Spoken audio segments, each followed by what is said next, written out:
Assalamualaikum warahmatullahi wabarakatuh. Pada pembelajaran PPKN kelas 8 kali ini, kita akan melanjutkan materi kita.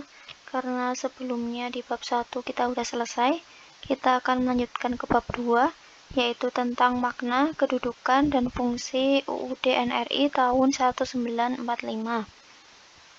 Nah, dalam bab ini terdiri dari 8 subbab. Yang pertama itu ada makna UUD NRI tahun 1945, kemudian yang kedua ada kedudukan UUD NRI tahun 1945, yang ketiga fungsi Undang-Undang Dasar Negara Republik Indonesia tahun 1945, yang keempat makna kedudukan dan fungsi ketetapan MPR, yang kelima makna kedudukan dan fungsi ketetapan undang-undang, yang keenam ada makna kedudukan dan fungsi Perpu, yang ketujuh melaksanakan dan mempertahankan UUD NRI tahun 1945, dan yang terakhir ke-8 itu ada sikap positif terhadap UUD 1945. Langsung saja kita ke subbab yang pertama, yaitu tentang makna Undang-Undang Dasar Negara Republik Indonesia tahun 1945. Sebelum itu kita harus tahu atau pahami dulu apa pengertian dari konstitusi. Jadi, konstitusi itu artinya ialah aturan dasar. Nah, aturan dasar untuk apa? Yaitu aturan dasar untuk penyelenggaraan negara, yang isinya dasar-dasar dalam proses ketatanegaraan dan penyelenggaraan negara. Konstitusi itu dibagi lagi menjadi dua, dalam arti sempit dan dalam arti luas. Dalam arti sempit, konstitusi itu disamakan dengan undang-undang dasar.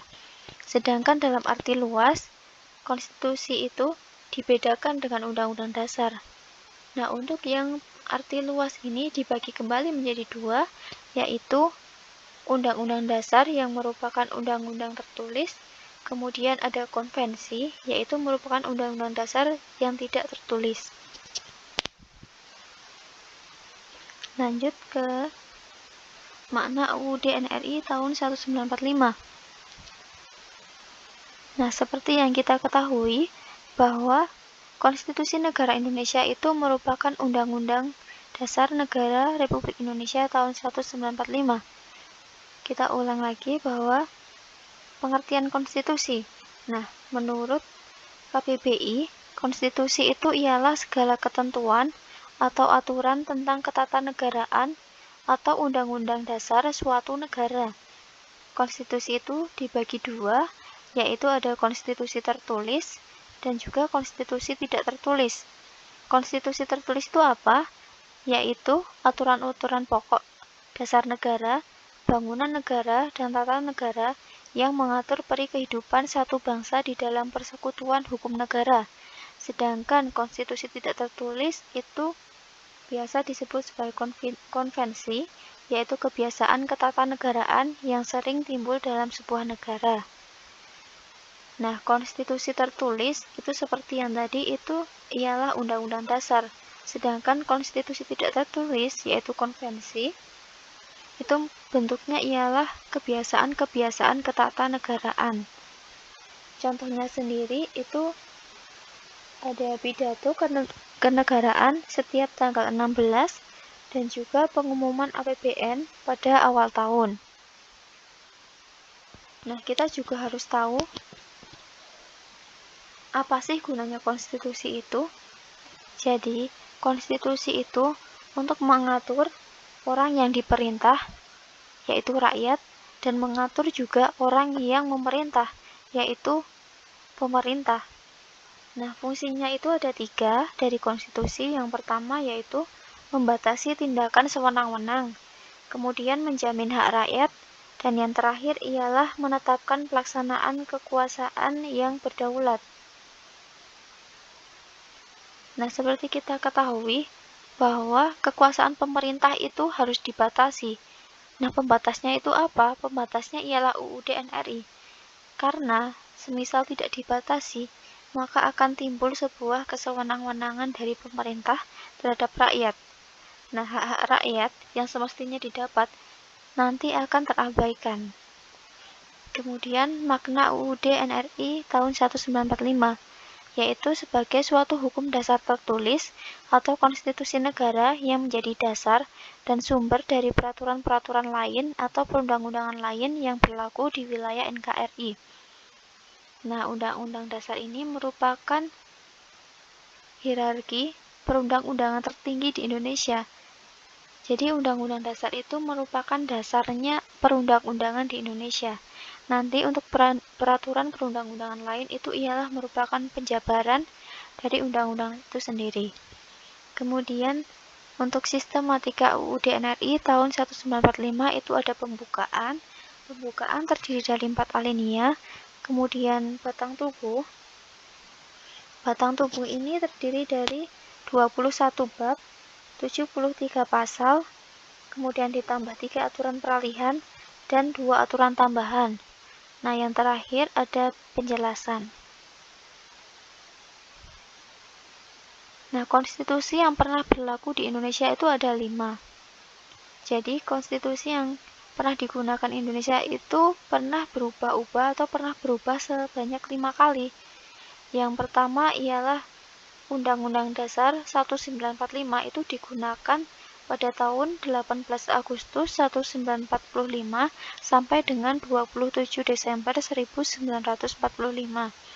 Kemudian berubah atau berganti menjadi UUD RIS atau Undang-Undang Dasar Republik Indonesia Serikat tahun 1945 pada tanggal 27 Desember 1949 sampai 17 Agustus 1950. Kemudian berganti lagi menjadi UUDS atau Undang-Undang Dasar Sementara tahun 1950, yaitu pada tanggal 17 Agustus 1950 sampai 5 Juli 1959. Selanjutnya berganti kembali menjadi UUD 1945 yang digunakan sejak tanggal 5 Juli 59 sampai 19 Oktober 99. Nah, untuk yang sekarang itu menggunakan UUD 1945 hasil amandemen yang digunakan sejak tanggal 19 Oktober 99 sampai sekarang ini. Nah, perlu kalian ketahui bahwa UUD yang kita gunakan saat ini sudah mengalami amandemen sebanyak 4 kali. Amandemen itu apa? Amandemen itu ialah perubahan. Nah, perubahan itu terjadi 4 kali. Yang pertama itu pada tanggal 19 Oktober 1999. Amandemen kedua itu tanggal 18 Agustus tahun 2000. Kemudian amandemen ketiga itu 10 November 2001. Kemudian yang terakhir amandemen keempat yaitu tanggal 10 Agustus tahun 2002. Lanjut ke sifat Undang-Undang Dasar. Nah, untuk sifat pokoknya sendiri itu ada 2, yaitu fleksibel atau luas dan juga rigid atau kaku. Untuk yang fleksibel itu artinya bahwa konstitusi itu memungkinkan adanya perubahan atau dapat dirubah sewaktu-waktu dan disesuaikan dengan perkembangan zaman. Sedangkan yang rigid itu konstitusi yang sulit diubah.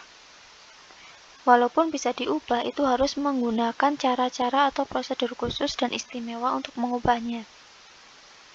Untuk contoh negara yang menggunakan konstitusi fleksibel, itu ada Selandia Baru dan juga Inggris.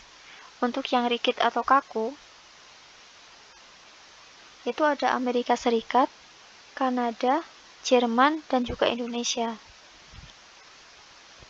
Nah, untuk sifat lainnya itu ada tertulis bahwa rumusan UUD NRI 1945 itu tercantum jelas dan menjadi sumber hukum yang mengikat seluruh warga negara Indonesia. Kemudian singkat, yaitu memuat aturan-aturan pokok bagi penyelenggaraan negara.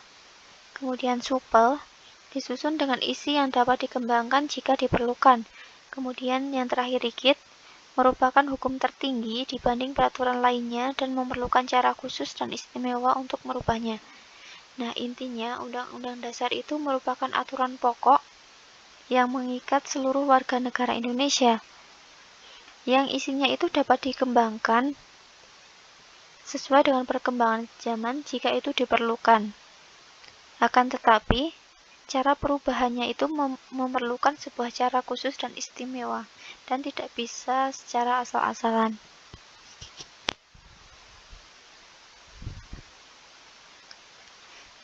Kita lanjut ke subbab yang kedua, ialah kedudukan Undang-Undang Dasar Negara Republik Indonesia tahun 1945. Nah, kita akan bahas terlebih dahulu mengenai sistematika Undang-Undang Dasar NRI. Dibagi menjadi dua, yaitu sebelum diamandemen dan setelah diamandemen. Untuk yang sebelum diamandemen, itu terdiri dari bagian pembukaan, terdiri 4 alinea, kemudian batang tubuh, itu terdiri dari 16 bab, 37 pasal, 4 pasal aturan peralihan, dan 2 ayat aturan tambahan. Dan yang terakhir ada penjelasan, terdiri dari penjelasan umum dan penjelasan pasal demi pasal. Untuk yang setelah amandemen, itu pembukaan masih sama, terdiri dari 4 alinea, sedangkan batang tubuhnya itu sudah terjadi penambahan bab dan juga penambahan pasal.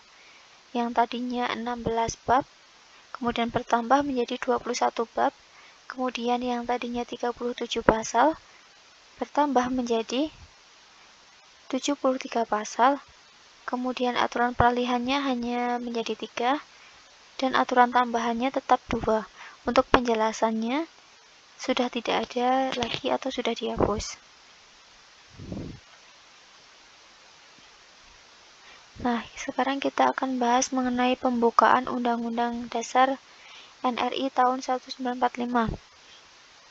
Pembukaan UUD itu terdiri dari 4 alinea, yang terdiri dari 4 pokok pikiran. Nah, yang pertama, pokok pikiran pertama mengenai persatuan, yaitu bahwa negara itu ingin melindungi segenap bangsa Indonesia dan seluruh tumpah darah Indonesia dengan berdasar atas persatuan dengan mewujudkan keadilan sosial bagi seluruh rakyat Indonesia. Kemudian yang kedua, yaitu pokok pikiran keadilan sosial. Negara hendak mewujudkan keadilan sosial bagi seluruh rakyat Indonesia. Kemudian yang ketiga, yaitu pokok pikiran kedaulatan rakyat, bahwa negara yang berkedaulatan rakyat berdasar atas kerakyatan dan permusyawaratan atau perwakilan. Dan yang terakhir, ada pokok pikiran ketuhanan yang Maha Esa menurut dasar kemanusiaan yang adil dan beradab. Nah, negara itu berdasarkan ketuhanan yang Maha Esa menurut atas dasar kemanusiaan. Nah, dari keempat pokok pikiran itu juga merupakan bentuk dari cita-cita dan tujuan bangsa Indonesia, bahwa bangsa Indonesia itu ingin melindungi segenap bangsanya, ingin mewujudkan keadilan sosial bagi seluruh rakyatnya, ingin menjadi negara yang berkedaulatan rakyat, dan ingin menjadi negara yang berketuhanan yang Maha Esa. Lanjut mengenai batang tubuh UUD NRI tahun 1945. Nah, batang tubuh ini merupakan batang tubuh UUD yang sudah diamandemen, yang terdiri dari 21 bab, 73 pasal, 3 aturan peralihan, dan 2 aturan tambahan. Nah, bab 1 itu membahas mengenai bentuk dan kedaulatan. Yang bab 2 mengenai MPR, yang ketiga kekuasaan pemerintahan negara, yang keempat kekuasaan presiden, kemudian yang kelima kementerian negara, yang keenam pemerintah daerah, kemudian 7 DPR, dan seterusnya.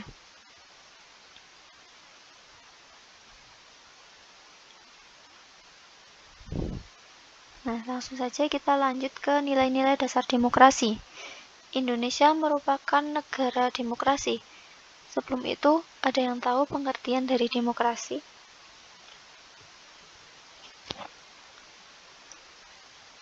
Nah, demokrasi itu, menurut Abraham Lincoln, diartikan sebagai pemerintahan dari rakyat, untuk rakyat, dan oleh rakyat. Dari rakyat itu apa artinya? Yaitu, pemerintah itu sah dan diakui jika diperoleh melalui pemilihan rakyat. kemudian oleh rakyat, yaitu pemerintahan yang dijalankan atas nama rakyat dan pengawasan oleh rakyat. Kemudian untuk rakyat, pemerintahan dijalankan untuk kepentingan rakyat. Nah, itu merupakan pengertian demokrasi menurut Abraham Lincoln, yaitu dari rakyat, oleh rakyat, dan untuk rakyat. Asalnya dari rakyat dan kembali lagi untuk rakyat. Jadi dalam negara demokrasi, rakyat itu memegang peranan yang sangat penting, karena rakyat yang memilih wakil-wakilnya. Kemudian wakil-wakilnya harus bertanggung jawab kepada rakyat yang memilih. Nah, nilai-nilai dasar tersebut ada 12.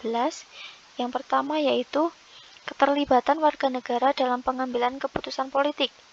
Nah, itu bisa kita lihat dalam pemilu. Kemudian yang kedua, perlakuan dan kedudukan yang sama. Kemudian ketiga, kebebasan dan perlindungan terhadap HAM. Kemudian yang keempat, sistem perwakilan. Yang kelima, pemerintahan berdasar hukum. Yang keenam, sistem pemilihan yang menjamin pemerintahan oleh mayoritas. Yang ketujuh, pendidikan rakyat yang memadai. Kemudian yang kedelapan, ada penerapan nilai-nilai demokrasi, diperlukan lembaga penopang demokrasi, pemerintahan yang bertanggung jawab. Kemudian yang kesembilan, DPR yang dipilih dengan pemilu yang jujur dan adil. Yang ke-10, sistem dwipartai atau lebih atau multipartai. Yang ke-11, ada pers yang bebas. Dan terakhir, sistem peradilan yang bebas dan mandiri. Kita lanjutkan ke kedudukan UUD NRI tahun 1945. Nah, untuk secara umum, isi Undang-Undang Dasar di seluruh negara itu ada 5, yaitu mengenai organisasi negara, kemudian hak-hak asasi manusia, kemudian prosedur mengubah Undang-Undang Dasar. Nah, prosedur mengubah undang-undang ini kalau di UUD NRI terletak di pasal 37, pasal terakhir. Kemudian yang keempat, ada kalanya memuat larangan dan mengubah sifat tertentu dari UUD. Kemudian ada pula yang memuat cita-cita rakyat dan asas-asas ideologi negara. Yang selanjutnya mengenai penyebab UUD memiliki kedudukan istimewa dibanding undang-undang lain. Nah, karena yang pertama itu dibentuk menurut suatu cara yang istimewa, yang berbeda dengan pembentukan UU lain. Kemudian dibuat secara istimewa, untuk itu dianggap sebagai sesuatu yang luhur. Kemudian piagam yang menyatakan cita-cita bangsa Indonesia dan merupakan dasar organisasi kenegaraan. Kemudian yang keempat, memuat garis besar tentang dasar dan tujuan negara. Nah, kenapa UUD itu istimewa? Karena seperti kita ketahui bahwa Undang-Undang Dasar itu dibentuk dan dirancang oleh BPUPKI dan BPKI, yaitu wakil-wakil rakyat Indonesia pada zaman itu. Sehingga Undang-Undang Dasar ini memiliki suatu hal yang istimewa atau berbeda dengan undang-undang lain, karena itu merupakan titik awal di mana Indonesia akan merdeka. Kemudian ada kedudukan UUD NRI tahun 1945 dalam sistem hukum nasional. Yang pertama itu merupakan sumber hukum tertulis. Nah, sebagai sumber hukum, kita harus tahu bahwa negara Indonesia itu merupakan negara hukum yang tercermin dalam pasal 1 ayat ketiga UUD NRI yang berbunyi bahwa negara Indonesia adalah negara hukum. Nah, jadi untuk hukum tertingginya itu dipegang oleh UUD NRI. Kemudian menempati urutan tertinggi dalam hierarki peraturan perundang-undangan yang berlaku di Indonesia. Nah, sebagai kita tahu bahwa dasar negara kita ialah Pancasila, sedangkan Undang-Undang Dasar kita ialah UUD 1945. Nah, UUD ini dijadikan sebagai dasar atau patokan dalam pembuatan peraturan perundang-undangan lain. Tidak boleh peraturan perundang-undangan lain itu melenceng atau berlawanan dengan isi dari Undang-Undang Dasar, karena pada dasarnya peraturan perundang-undangan lain itu ialah merupakan penjabaran maupun penjelasan dari pasal-pasal Undang-Undang Dasar agar lebih mudah dimengerti dan dipahami.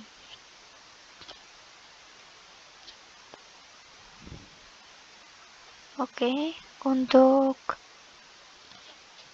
pembelajaran kali ini sepertinya cukup sampai sini. Kita lanjutkan di pertemuan berikutnya. Terima kasih atas perhatiannya. Wassalamualaikum warahmatullahi wabarakatuh.